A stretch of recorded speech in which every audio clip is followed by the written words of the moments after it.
የፕሮፖዛል ወይም የቴሲስ ዲፌንስ ቀናችሁ ነገ ከሆነ ዛሬ ማታ ማድረግ ያለባችሁ አንድ ወሳኝ ነገር በጊዜ ወደ አልጋችሁ መሄድ ነው።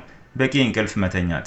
በቂ እንቅልፍ የማትተኙ ከሆነ ነገ በዲፌንስ ሩም ውስጥ ያለ መረጋጋት፣ ለነገሮች ትኩረት መስጠት አለመቻል፣ ከዛም አልፎ ጭንቀት፣ ድካምና ራስ ምታት ሊያስከትልብን ይችላል። እነዚህ ነገሮች ደግሞ ውጤታችንን አፌክት የማድረግ ትልቅ አቅም አላቸው። በሂደቱም አንዳንድ ጥያቄዎችን በምንጠየቅበት ጊዜ በቂ ምላሽ መስጠት የምንችለው አእምሮአችን በቂ እንቅልፍ አግኝቶ ሚሞሪውን ሪፍሬሽ ማድረግ ከቻለ ብቻ ነው። ካልሆነ ለአመታት ስንሰራ የቆየነው ነገር ያለ ውጤት ከንቱ ሆኖ ሊቀርብን ይችላል። ይገባኛል። አንዳንድ ጊዜ የሪሰርች ነገር ጠርቶ ስለማይጠራ በመጨረሻዎቹ ሰዓታት ላይ አንዳንድ ችግሮችን ልናገኝ እንችላለን። እነዛን ችግሮች እናስተካክላለን እያልን ከሌሊቱ 8 ሰዓት 9 ሰዓት 10 ሰዓት ድረስ ልናመሽ እንችላለን።